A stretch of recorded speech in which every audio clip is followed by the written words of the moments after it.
সেই আজ থেকে প্রায় 1203 সালে সেই আকিয়াবে গিয়ে তারা ইসলাম প্রচার করেছিলেন। সেই আরাকানের নাম রোহাং রেখেছিলেন তারা, এবং সেই রোহাং থেকে রোহিঙ্গা জাতির উৎপত্তি।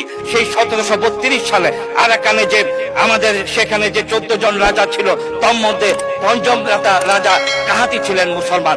এই তাদেরকে যত দ্রুত সম্ভব সেই দেশে প্রত্যাবর্তনের ব্যবস্থা করার জন্য মাননীয় স্পিকার আপনার কাছে জোর দাবি জানাচ্ছি।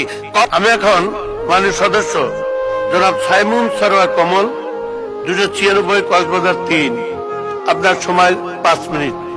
রোহিঙ্গা কক্সবাজারের সবচেয়ে এবং বাংলাদেশের সবচেয়ে স্পর্শকাতর বিষয় এখন রোহিঙ্গাদেরকে আমরা প্রত্যাবর্তনের জন্য মাননীয় প্রধানমন্ত্রী জাতিসংঘে উত্থাপন করেছেন।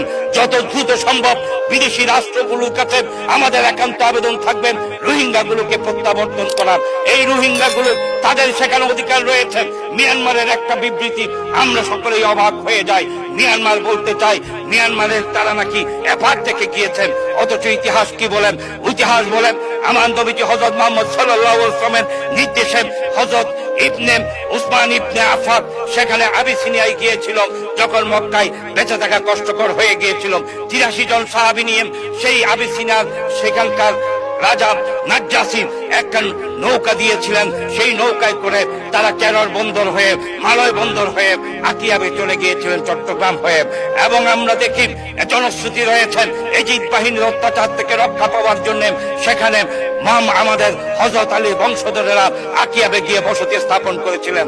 আমরা দেখি সেই ইতিহাস বলেন সাংবাদিক খিট্টু, ঐতিহাসিক খিট্টু বলেছিলেন আফগানিস্তান থেকে, আফগানিস্তানের রোহা প্রদেশ থেকে যখন সেই ইখতিয়ার উদ্দিন মোহাম্মদ বিন বখতিয়ার খলজির নির্দেশে ইসলাম প্রচার করার জন্য রোহা প্রদেশ থেকে অসংখ্য মানুষ সেই আকিয়াবে গিয়েছিলেন।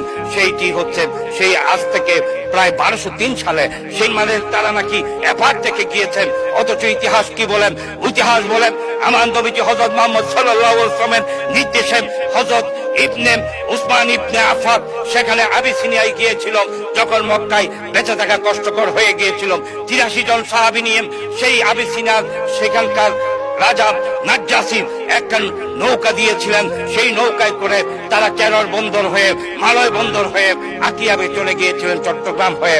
এবং আমরা দেখি জনশ্রুতি রয়েছেন এজিদ বাহিনীর অত্যাচার থেকে রক্ষা পাওয়ার জন্য সেখানে আমাদের হযরত আলীর বংশধরেরা আকিয়াবে গিয়ে বসতি স্থাপন করেছিলেন।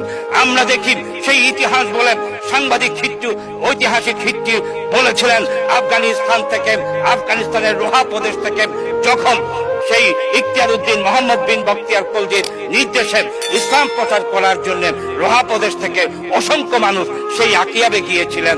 সেইটি হচ্ছে সেই আজ থেকে প্রায় 1203